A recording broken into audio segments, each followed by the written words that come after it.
Hindi nga naman ito martial law, pero parang martial law na rin in the sense that I have to impose something on you for your own good and for the good of the country and people.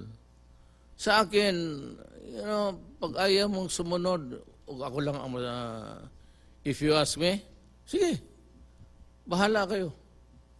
Aba, pagdating ng panahon, huwag kang pumunta sa akin, magpa-ospital ka, tapos ako pa ang pagastusin, no? Ginusto mo yan eh.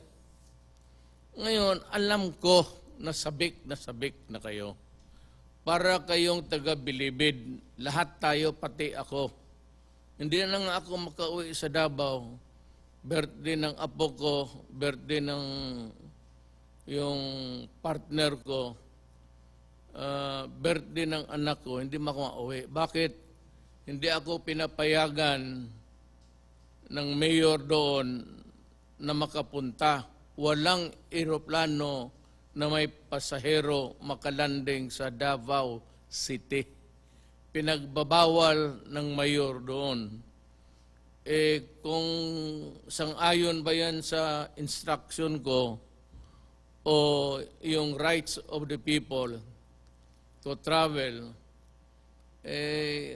malaking debate na yan eh. At saka ayaw ko makipag, quarrel with anybody, especially the mayor of Davao City na anak ko, hindi naman nung patalo yan. Magsisigawan lang kami, mukhang gago kami sa publiko. So, sundin lang natin. Ako mismo, gusto kong umuwi, birthday ng anak ko, birthday ng apo ko, birthday ng partner ko. Hindi nga ako makasakay ng eroplano kasi hindi ka palan, you are not allowed to land. That's the problem. So, kung pilitin mo, baka puntahan ka doon at yun, no, the mayor.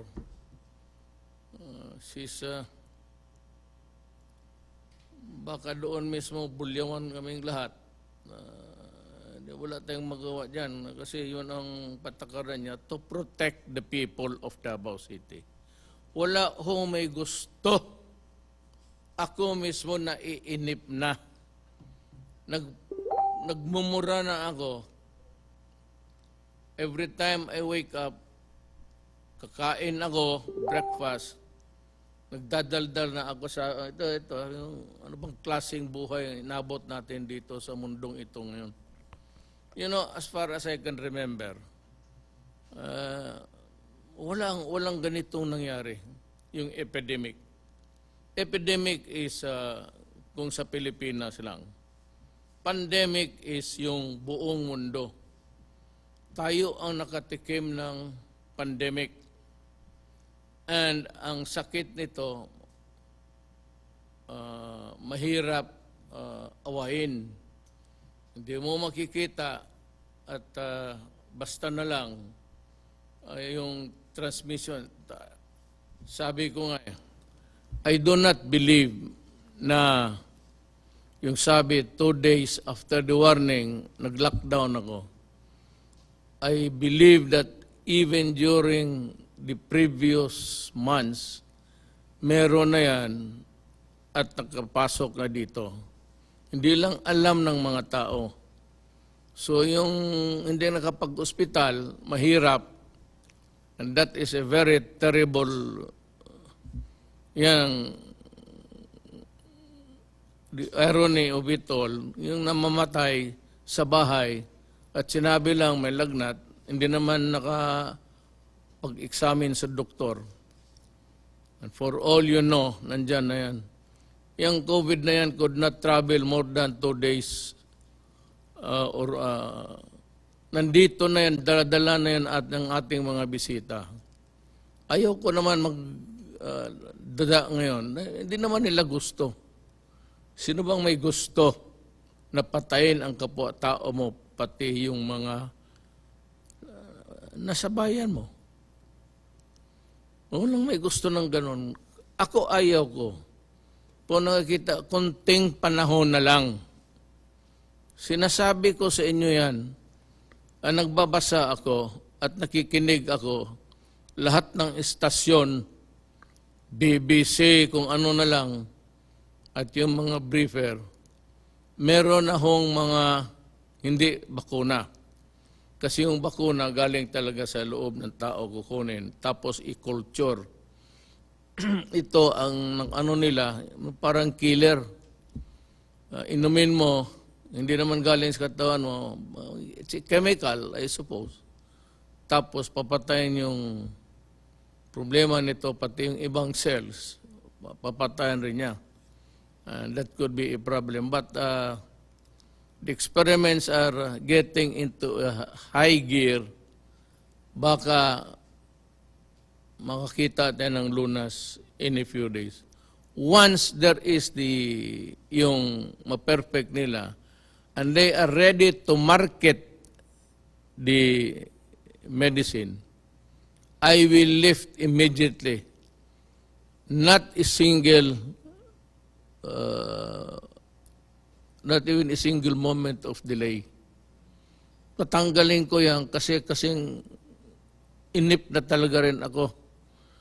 Nang itong mga local government units, I'd like the DILG to investigate sino ang pasabong pati yung nagiinuman. Alam mo, sa totoo lang, yung kayong nagsasabong pati nagiinuman, ibig sabihin may pera kayo. Kaya ko papaano kung saan eh. Do not expect any help from me. Sabihin ko talaga. Yun ang huli. Sorry na lang. May pera pala kayo pang sabong, may pera pala kayo pang inom. Di ibigay ko na lang. There's not enough to go around. Hindi talaga magkasya. We're getting low sa supply ng pagkain na. Ilang araw na yung buong Pilipinas pinapakain mo. 18 million families. Sa isang pamilya, ilagay mo na lang 4, 5. Ilang bunganga yan. Yung counting natin na pamilya, in a family, magtanong tayo ilan sila. Kaya yung assistance binibigay ng gobyerno, dapat talaga gamitin ninyo sa wastong paraan. Now, for those people who are identified by the barangay captains and the mayors who are violating the quarantine, pasensya ho kayo. Help would not, kung gano'n may pera pala. So, kulang na kulang ibigay ko na lang talaga sa yung nangangailangan at wala nang mapuntahan. The thing is, you must not reduce the population into something like they are hopeless. And alam mo, itong mga nagbabatikos naman, there will always be a time for everything. And I hope that the next time, apang magsabi ako, maniwala kayo. Kasi po ako sabi, walang politika, hindi na po ako makatakbo. First and last ko to. And then but for the sake of the country, I will identify yung mga Pilipino na walang ginawa kung hindi magbatikos, maghanap ng mali, para lang may masabi at marinig sila ng mga tao. Yan ang iwasan ninyo. Yan yung naglalaro ng politika. At for so many years, ilang taon na sila nandyan, puro posturing, porma, choy, pretty boy. Marami yan. So may mga babae rin na yak-yak ng yak-yak, wala namang ginagawa. Sa panahon nila, puro korupsyon. Mamakalinis. Huwag ko kayong makinig dyan. Dito kayo makinig sa gobyerno. Total, ako ang nagdadala. I'm telling you, we're doing everything honestly. Hindi kami humahawak ng pera. Maraming mga milyonaryo nagpunta, nagsabi, magbigay ng tulong, ipapadaan sa, alam mo na, Siyempre, para malaman ng presidente, talaga nagbigay sila. Sabi ko, hindi ako nagtatanggap ng pera. Idiretso ninyo yan doon sa ospital. Do not, I'd like to, this is also maybe for the information of everybody. Do not come to me bringing money. I do not accept. Ayaw kong humawak ng pera. Kasi ayaw kong magkwenta. Pag siningil ka balang araw, saan yung, ayaw ko ng ganun. Gusto ko wala. Para pagdating ng panahon, sabihin ko, ano kaya mo dyan? Ano bang hinawakan ko? Gaya ng itong mga komunista, mga left, intelligence fund, hangin yan. Kukolektahin yan. Tapos pagdating ngayon, itong budget na ito, yun ang guide natin paano gastusin sa nakolekta natin. Pero wala tayong pundo na paghati-hatian natin yan. Yung savings, iba yun. Yun ang ginagamit ko rin. Pag maubos yan, then we start to borrow. Pag wala nang naubos na yung pautang, then we sell the assets of the government. I hope that this dilemma that we are facing now will end soon. Lahat naman tayo nagdadasal. Ako, I seldom pray, believe me. Bihira ako na medyo, hindi naman nakaluhod, nakaupo lang sa kama, tapos calling the Almighty God to have mercy on His people for all mankind. Kasi ipit tayo. Kung wala na tayong ibang nasa kanto ka na eh. Wala ka na ibang matawagan. Hindi mo matawagan kung ano, mga eksperto hanggang ngayon. Nabubungo na kung paano nila gawin ang vaccine. But, sabi ang bakuna is about 2021. Ang bakuna. Pero yung ibang medisina, yung mga killer antibodies, nandyan na ata. Pero yung bakuna which should give us a permanent immunity sa sakit na yan, wala pa. So itong killer, baka pagkatapos you are not careful, babalik rin. No, ngayon, bakit ayaw mo lang, baski piecemeal? Sabi kasi ng mga experts, hindi naman ako expert. Hindi ako abogado, hindi ako doktor, abogado ako. So nakikinig lang ako sa mga doktor, lalo yung mga doktor na bright, na may sinasabi sila, na if you lift the quarantine hastily, baka sabi ko nga, yung first, second, and third wave, hindi ko nga alam kung nasaan tayo. Nandiyon dito ba tayo sa first o second? Kung nakinig kayo sa akin the last time, maintindihan ninyo yung salita ko. Kung hindi nakinig, wala na akong magawa. Hindi ko na balik-balik yan dyan. Mapayag naman ho tayo sa makalabas kayo, makabili ng pagkain to survive. But kung sabihin talaga ninyo na gutom na walang pagkain, hintayin lang ninyo, paalamin lang ninyo ang barangay captain. And I'm sure that we would have the food that needed to be on the table. Kaya ito ngayon ang sitwasyon. I'm just asking for your disiplina, konti. Kasi pag ayaw ninyong maniwala, mag-take over ang military pati police. I am ordering them now to be ready. Ang police pati military ang mag-enforce sa distance, social distance, at yung curfew. Sila na, parang martial law na rin. Mamili kayo. Ayaw ko. Pero pagka naipit na yung bayan at walang disiplina kayo, Hindi na bali sana kung hindi kayo maniwala sa akin, no? Wala man ang paki. Hindi mo tayo kaibigan, hindi tayo kapartido, ayaw ninyo sa akin, hindi, okay lang. Pero ngayon, anumang partido mo, o anumang kulay mo, sumunod ka, kasi pag hindi, ang kaharap mo sunod, ang militar na pati polis. Yan ang ano ko. Ngayon, kailan? Kailan talaga estimate mo, bigyan mo kami? Baka next week. Every day they are at it. Kaya nga, nandyan sila nakatutok.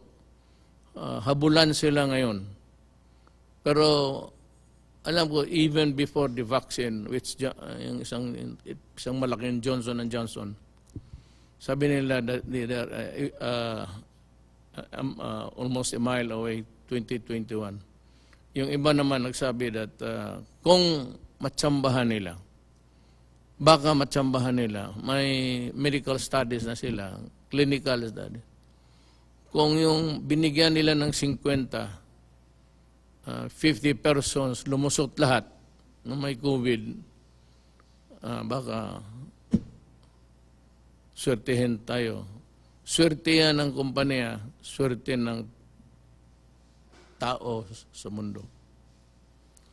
Ngayon, ang ating total, kita mo ang ating total, it's 5,660. Ano na lang kaya kung hindi tayo nag-lockdown? Dikit-dikit kayo sa MRT, nakatindig, nakamatabi, mag-ubo. Ano na lang kaya yung sa mall? Ano na lang kaya ang mangyari kung yan sa palengke? May mga palengke dito, okay lang. Survival to, pati kakain. So people will have to go to the palengke to buy food. Isa-isa na lang, magsakripisyo ka ng isa, huwag naman kayo lahat lumabas. Magsakripisyo ka lang ng isang tao sa pamilya ninyo. It could be your husband. Pero yan lang, pagka nagkasakit, at least isa lang. Kisa magsabay kayo lahat, baski doon sa bahay, huwag kayong, lalo na kung may ubo, i-isolate mo na siya. Kung isa lang yung kwarto ninyo, di doon siya sa kanto. Maglagay kayo ng kumot dyan, ilatag mo dyan sa lugar niya para at least yung ubo niya. Dali naman yan. Yung ang panyo, lagyan mo lang alcohol, doon mo ibuga. Okay na siguro yan. Yung wala nang iba na kwarto ninyo, bilihan lang alcohol, mura. At least you can afford it. Sabi ko nga, kung ano lang, kamay-kamay lang, walang problema yan. Maglagay ka lang ng drum dyan, puno ng gasolina. Ilagay mo lang yung kamay mo dyan. Patay na yung... But these are things which we think that we'll have to resort to. In extremis, ika nga yung wala na. Ngayon, ang maganda nito, kasi 5,660 cases, ang 435 naka-recover. Ang 362 patay. Yan lang sa Pilipinas. Ewan ko sa probinsya, I do not have maybe this is yung data dito is all over the Philippines. Kaya hindi ko masisi yung anak ko na pati ako. Akala ko nagbibiro eh. Nung una sabi ko, uwi ako. Tapos sabi, tumawag kay Bong, sabihin mo kay Mayor, kaya hindi ko siya papayagan maglanding. Siyempre, kung puntahan mo yung tower, tapos sabihin mo, huwag mong palandingin yan, wala tayong magawa. Yung tower, hindi magbigay ng go signal for you to land.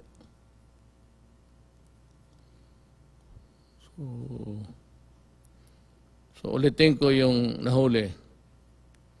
Yung nahuli na pinaglalaruan ninyo yung pera ng gobyerno, intended to help you. It's not na lahat kayo kinukundin ako. Probably there are about 80% na ano. Pero yung 20%, mga tarantado talaga. Ang problema, kung yung pamilya na yan, yung asawa, kasali sa 20%. So, magsusugal ako ngayon. O para sigurado, ang pera hindi masugal, hindi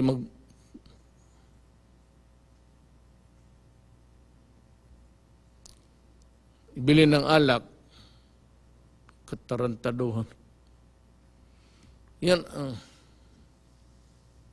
alam mo sa totoo lang kung maharap mo ako, maniwala ko hindi, sapakin kita. Totoo lang. Ngayon kang lumaban ka, pasensya ka.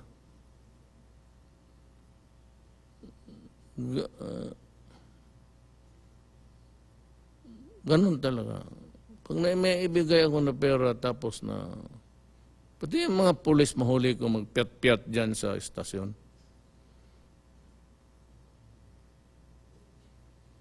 Tagdalawang suntok yan. Maglilinya yan. Kakala mo ang yaman ninyo, susugal kayo. Kulang na nga ang pera, buti ngayon, dublado na, isugal pa ninyo. At saka yung mga gagong pulis na sasabungan lang palagi. Wala na nga pera para pang pamilya, waldasin pa ninyo sa mga bagay ng inuman, sugat. Kaya sabi ko, maabutan ko kayo. Maniwala ka, taga mo sa kung saan mo itaga yan. Sa bato, sa tubig, talagang sapakin kita. Ngayon, mag-away man tayo kasi masaktan ka. Di ikaw, anong gusto mo?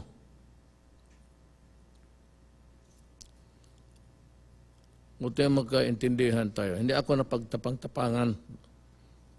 Lahat naman kayo matapang eh. Hindi nga ngayon natatakot na mahuli na inuman sa labas, nagsusugat. Kung ang tawag mo dyan, kung hindi, ano yan, kung hindi katapangan. So lahat tayo, parang inyong katapangan ninyo, letse, mga puro kayo ulol.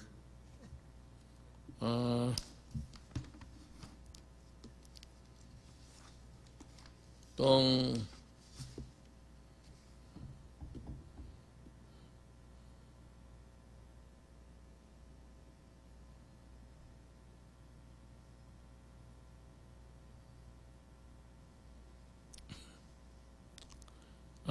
ang kasi dito kasi na well, yung assistance and kung kunin ng inyong asawa, huwag ninyong ibigay. At kung awayin kayo, ang pasya na ninyo ng tubo na sa paalamin mo ako. At saka yung mamatay ngayon, sabi ko nga, huwag kayong mamatay ngayon. Kayong mga matigas ang ulo. Kasi pag namatay ka, at nalaman ng gobyerno na positive ka, o galing ka doon sa ospital, hindi na kailangan na ospital ka, positive ka lang, kukunin yung katawan ng patay mo, sa ayaw mo at sa hindi, that is to protect the greatest good for the greatest number. So kukunin yan, susunugin yan. Sa ospital, mamatayan, hindi ka man na makaakyat doon, ikarga ng, tapos ibaba doon sa morgue, tapos balutin, ikarga, tapos diretso na sa crematorium. Hindi mo na makita. Walang burol, bawal. Pagka-COVID, bawal ang burol. Ngayon, kung malaman yan, kukunin yung patay sa harap ninyo, yung kabaong, ibalik na lang sa inyo, balik mo doon sa punerarya, kasi yung katawan, susunugin talaga yan. Para talaga yan sa lahat. The greatest good for the greatest number.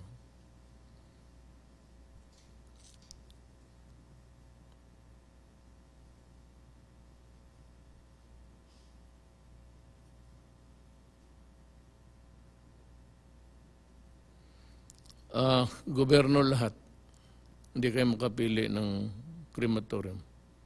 The procedure as outlined by the Department of Health, hindi sa amin, masunod talaga. Ito namang may-ari ng crematorium, may I ask you to maintain yung presyo ng cremation before, ante-quarantine. Ibig sabihin, yung presyo na wala pa tayong problema, yun ang ibigay ninyo. Nakikiusap ako. Total negosyo yan eh. Kumikita kayo ng pera, sunusunog yung katawan. So, ngayon, kung taasan ninyo yung presyo, tapos iiwan ko yung patay dyan sa inyo. Sabi, sunog, magkano, ito. Tapos sabi ko, huwag niyong taasan ninyo. Tapos magsabi sila, tawag sa akin, Mayor, ayaw man, dito yung presyo nila. Sige, iiwan niyang patay dyan. Iwan niya sa hagdanan nila. Bahala na sila niyan. Saka itong hospital, alam ko delikado. Alam ko in ordinary times, talagang unreasonable. But I said we have a crisis and it's killing people. Ngayon, pag sa ospital, wala kayong kwarto na segregated for COVID patients because doon sa ibang hospital sa ninyo gustong dalhin, mahirap yan. You better, pagka ganon, maghanap kayo ng kwarto dyan sa labas, ilagay ninyo yung pasyente doon. Or, bahala na kayo. It's up to you to maybe really yung hatiin mo yung isang ward, tapos sirahan mo at institute the measures to protect the people, including the health workers. 9 hospitals ang nagtanggi. Mahirap siya ito, maghanap ka pa ng Tagalog. There are 9 hospitals who refuse to accept patients. And therefore, we are calling, not after the COVID crisis, but I'd be asking today the Department of Health to start the investigation. And I'm sorry, but there are rules to be followed.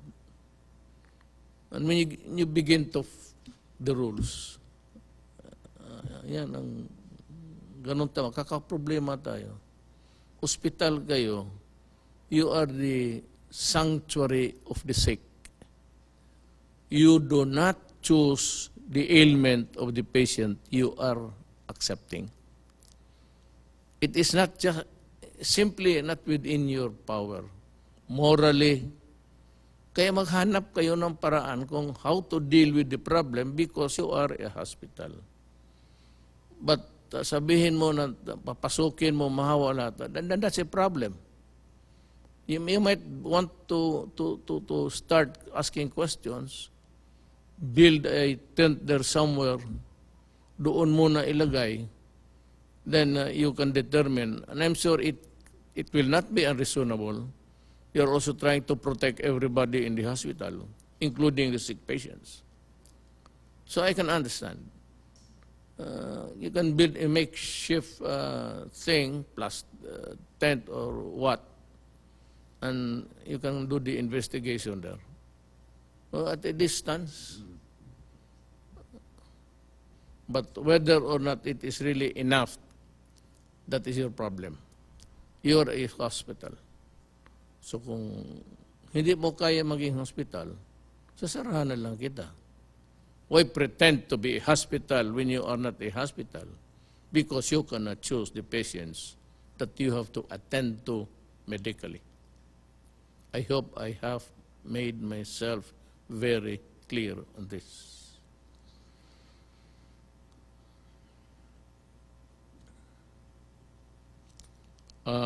Also for the doctors to take note of what happened to the patient, because questions will be asked later, and you will be in a position to answer correctly.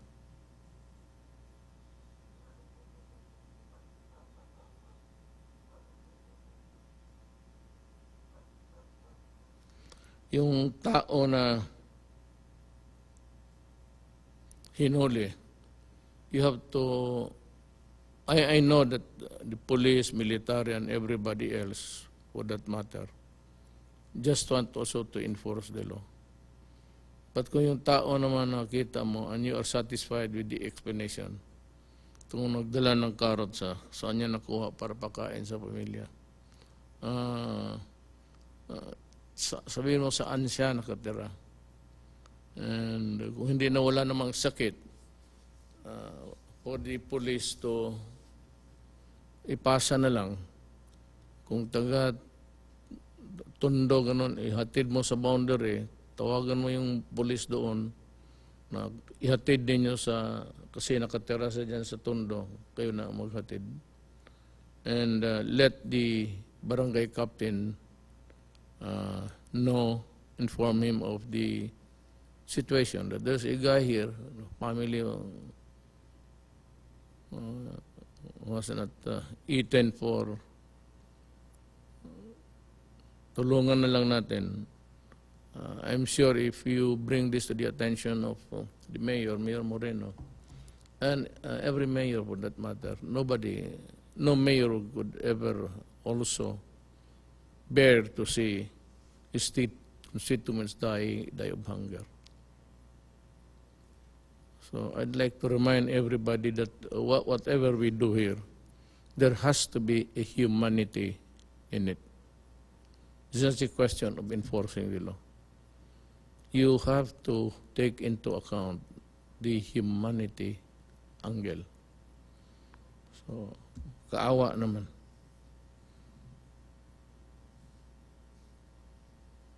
Konting tiis lang, sabi dito, kunting tiis nga, ako mismo, sabi ko sa iyo, 3 birthday.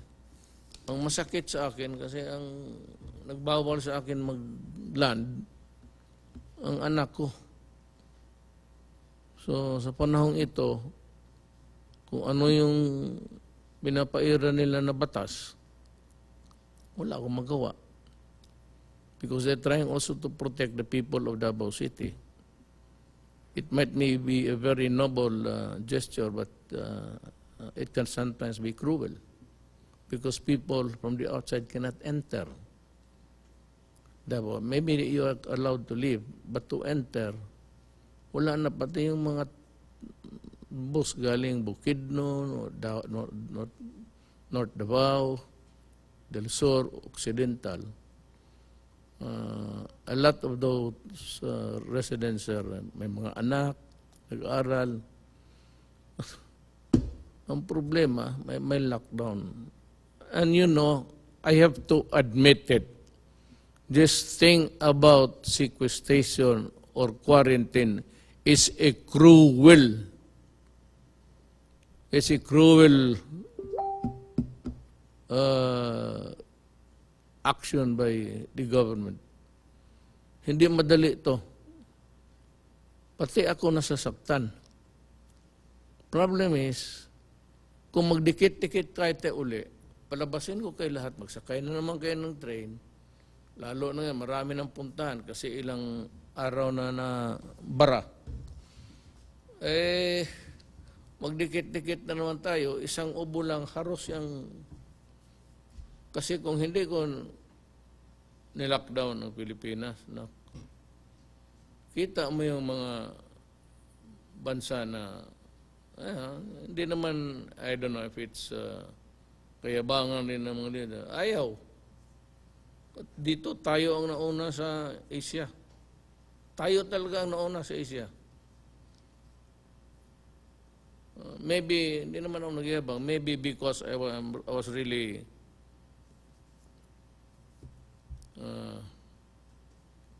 talagang kinumpleto ko yung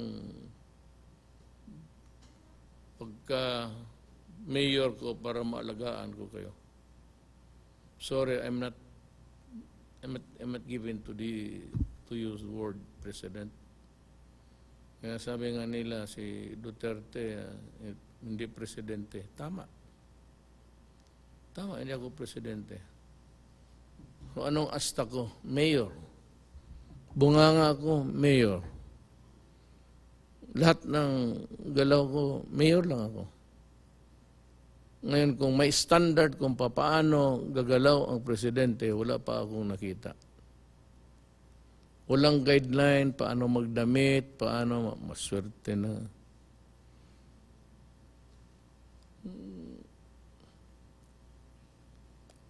Wala. Pero ito yung, ako yung si ako. Ako. So, hindi ako nananakot. Kasi wala naman akong, nananakot ako na mahawa kayo. Kasi sigurado patay. Paski sa bahay, yung huwag ka lang kayong magkadikit-dikit palagi, lalo na may isa o dalawa lumabas. Just try to keep a distance. Yung ano naman na hindi ka agad But most importantly, actually, is that you have a mask that is an effective thing. Huwag yung mask na nakalaylay tapos makapasok yung binuga mo na virus o virus para protektahan mo. No? Tiis ang ano dyan. Kalbaryo to, actually. Ang nakita ko lang na tapos na yung paghirap niya sa Iso Kristo. Kasi dumaan na ang Biyernes Santo, Sabado de Gloria, Sunday nabuhay na siya. Pero tayo parang patay ngayon. Ewan ko ba kung itong ating universe, isa lang tayo sa billions, no? Hindi ko talaga masabi kung bakit ganito ang nangyari sa atin. Sa bahay, mag-mask kayo. Siguro naman may namigay na ang pagkawala. Maghintay kayo because talagang biglaan ito all over the world. Yung kanilang patay, maabot na ng 25, maabot na. Araw-araw, ang patay nila is the other day sa America, I think, was 2,000. Mahirap talaga. Buti tayo ganito na. Dahil nga sa, hindi akin yan, ha? Baka sabihin mo, napakahusay ni Duterte kasi nag-lockdown.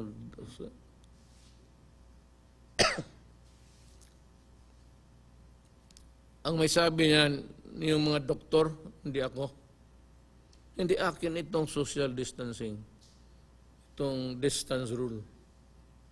That's not mine. Hintay lang kayo. Sabi ko, pag nandyan na yan bukas, may mga ano na yung iba atat na rin yung gusto nila ilabas yung kanila antibodies na. Wala ng proseso, antibodies na. Yan, yung iba, usually magkuha ka kasi ng doon sa patay, kunan mo ng dugo niya, i-inject mo doon sa kabayo. Yung kabayo, kaya niya ng yun ang inject mo dandahan sa kabayo rin. Huwag naman bigla, kasi magka-COVID talaga, biktima yan. Dahan-dahan lang, handang ma-immune. Pag marami ng antibodies yung kabayo, doon na kunin yung maraming, dumaan na yan ang kabayo. Gaya ng kagat ng ahas. Kaya sa Mindanao maraming ahas. Pero hindi ko alam na karamihang kubra lumipat na dito. Nakikita mo nagdadaldal. Ayan ang mga kubra. Walang ginawa kung hindi maghintay, magkagat. Just to be able to open her or his mouth. Para sabihin, alam lahat. Tangay, may mga tao dyan na sa Kongreso. Lahat. Na baski anong topic, may masasabi talaga. Oh, ganoon yan eh. Magdagdag. Kaya ayaw magpaiwan. Sabi ko, there will always be a time for reckoning. Dating ng eleksyon, sabihin ko sa inyo, kung sino yung tao na dapat pili. Pumili kayo ng baka may next COVID. Kikita mo naman kung sino-sino sila. Ano ang nagawa? Ito lang tanong ko. Dumaan naman kayo. Ano ang nagawa ninyo para sa bayan? Yan lang. Pag sinabi ninyo ako wala, okay wala, ay kayo. What have you done for the country except to talk and criticize and talk? Pilipino naman, nakikinig ka dyan sa mga, babasa ka dyan sa mga Facebook. Tapos pagdating ng panahon ng kamatayan, ito lahat bagsak ka na. Then you look to government for succor.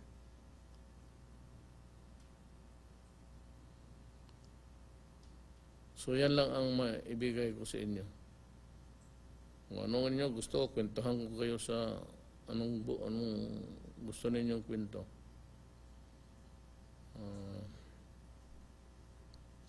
Wala nga. Not in the last generation, even during the war. Sabi nila, matatanda. Ngayon lang talaga sila nagkaroon ng experience na ganito. Tako tayo sa bahay. Sabi nga na isang smart elect, paano natin malabanan yung COVID, Mayor, kung nagtatago tayo sa bahay? Correct ka. Yun ang misteryo ng COVID. Nakatago ka na at gusto mong mag-away. Ang awayin mo, magtago ka. Di ba? Magtago ka dahil mahawa ka. Gusto mong labanan, o sige, labanan natin. Paano? Magtago ka. Ganun rin. Ang China, kasi nagsunod, yung sa Hubei, saan galing yung doon nag-umpisa itong contamination. Okay na. Nag-lockdown sila 59 days. Nung isang araw, binuksan nila. Maligaya na sila. Sumunod eh. Kasi wala na silang positive. Not one of, not even one sa population. So, sunod lang tayo, baka magkaroon rin ang mangyari para magpasalamat tayo. Again, I said, I know it's hard. Alam mo, sa totoo lang, gusto ko na lumabas kayo. Alam mo bakit? We are running low. Low as in low yung ating supplies. Sabi ko nga, we cannot feed you forever hanggang kamatayan. Hindi ka naman paggamot lahat ka agad-agad. Ilan lang ospital. Wala man ang hospital na libo eh. Kaya we had to go for yung makeshift hospital for the numbers. At yun namang mga may-ari ng mga buildings, mga hotels na who so generously offered one day I will maybe go to you and thank you personally for helping us. In the meantime, mga kababayan ko, kunting panahon na lang. Kung may access kayo sa internet, nandyan lahat, nilalatag na nila kung ano. So, wag na yung vaccine.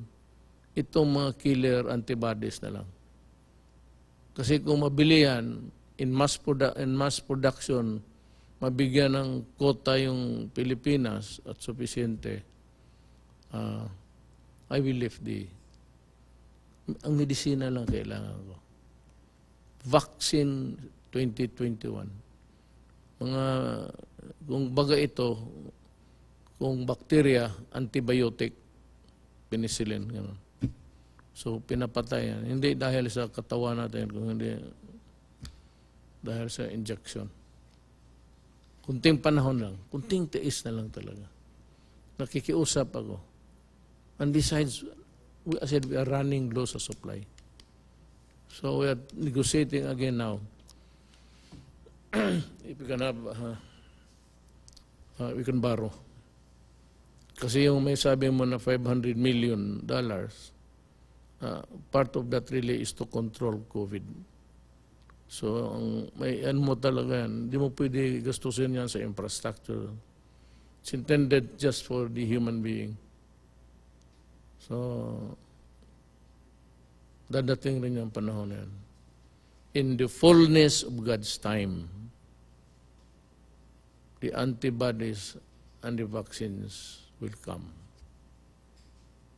Maraming salamat po.